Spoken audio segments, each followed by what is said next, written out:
అందరికీ నమస్కారం. అమ్మతోడి ఛానల్కి స్వాగతం. కొంతమంది భక్తి ఛానళ్ళు పెట్టుకొని షిరిడి సాయిబాబు దగ్గరికి వెళ్ళకండి, ఆయన ఫకీరు, ఆయన దగ్గరికి వెళ్తే చీపులతోటి నెమలికలతోటి కొడుతుంటారు, మీరు ఆయన దగ్గరికి వెళ్ళి ఆ దర్గాలకి ఆ సమాధులకి పూజించకండి అని చెప్పేసి చాలామంది భక్తి ఛానల్ పెట్టుకొని మాట్లాడుతున్నారు కొంతమంది. కానీ మీరు చెప్పినట్టే ఎవరన్నా చేస్తారా? చేయరు. షిరిడి వెళ్ళే వాళ్ళందరూ చాలామంది తెలుగు వాళ్ళేనండి వెళ్ళేది, హిందువులే వెళ్ళేది. ఎక్కడెక్కడ హిందువులందరూ అక్కడికి వెళ్తారు. ఆ షిరిడి బాబాను చూడంగానే నాకైతే నా తండ్రిని చూసినట్టుగా, నా తండ్రితో నేను నా కష్టాలు ఏదన్నా చెప్పుకున్నట్టుగా అనిపిస్తుంది. షిరిడీలో ఆయన చూడంగానే కళ్ళమ్మటి నీళ్ళు వస్తాయి నాకైతే. ఎవ్వరు కూడా షిరిడి వెళ్ళొద్దు, అవి సమాధులకి పూజ చేస్తానని అంటారు.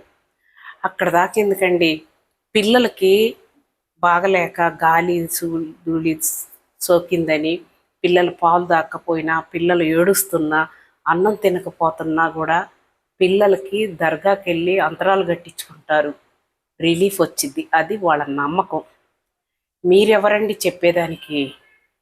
కొంతమంది అవధానులు కొంతమంది ఉన్నారు కదండి, వాళ్ళు చెప్పిన మాటలు విని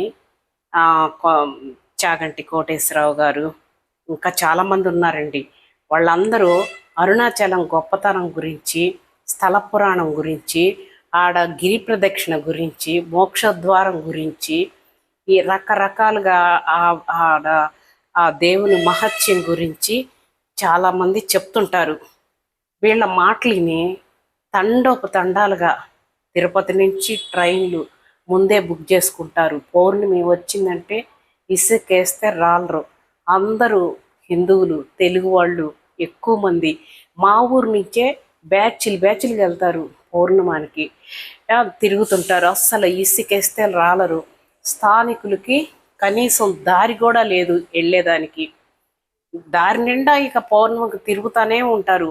ఆ స్థానికులు బయటికి రావాలన్నా కొంచెం కూడా సందు ఇచ్చేది లేదు, ఎందుకంటే పూర్తిగా నిండిపోయి ఉంటారు. అక్కడ అంగళ్ళ వాళ్ళని అడిగితే వీళ్ళు ఎందుకు ఏలం వెర్రిగా వస్తుంటారు, మేమే ఎప్పుడో గిరి ప్రదక్షిణ చేస్తాము అంతేగాని ఏంది ప్రతి పౌర్ణమికి ఇట్టై ఉంటుంది, స్థానికులకి ఎంతో ఇబ్బంది కలిగిస్తుంటారు అని చెప్పి అంగళ్ళ దగ్గర వాళ్ళు కూడా అంటుంటారు. కానీ అది మాత్రం వాస్తవేనండి. అక్కడ గొడవలు అయ్యి హత్యలు కూడా జరుగుతున్నాయి.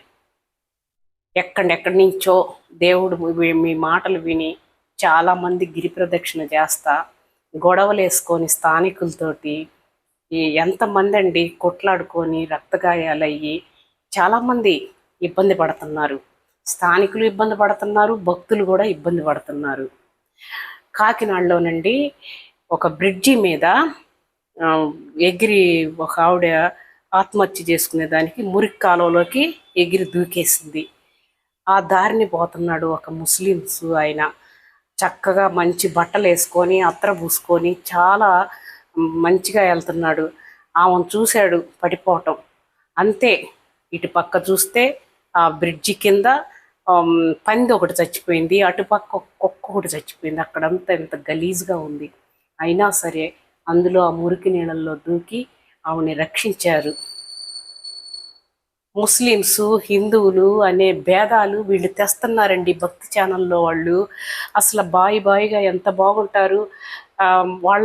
వాళ్ళ పండగలకి హిందువుల్ని ఇన్వైట్ చేస్తుంటారు, హిందువుల పండగలకి వాళ్ళు వస్తారు, క్రిస్టియన్స్ రారు.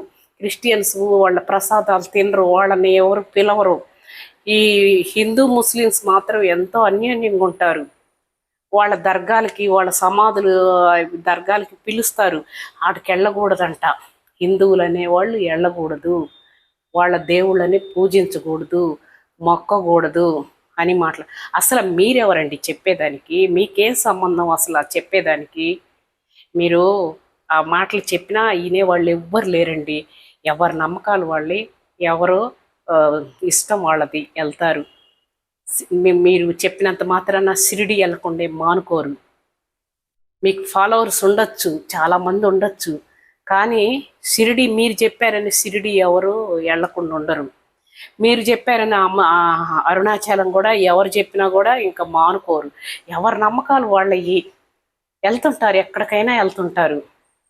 అంతేగాని మీరు ఆజ్ఞలు వేయటానికి మీకేం సంబంధం కూడా లేదు. మీరు భక్తి చేయాలి కాబట్టి మీరు భక్తి గురించి చెప్పుకోండి, అమ్మవారి గురించి చెప్పండి, స్వామివారి గురించి చెప్పండి, శ్లోకాలు చెప్పండి, భగవద్గీత గురించి చెప్పండి, అన్నీ చెప్పండి మీరు. అంతేగాని మీరు చెప్పే అధికారం అయితే మీకు లేదు. ఎవరిష్టం వాళ్ళది. నా వీడియో నచ్చితే లైక్ చేయండి, సబ్స్క్రైబ్ చేయండి ప్లీజ్.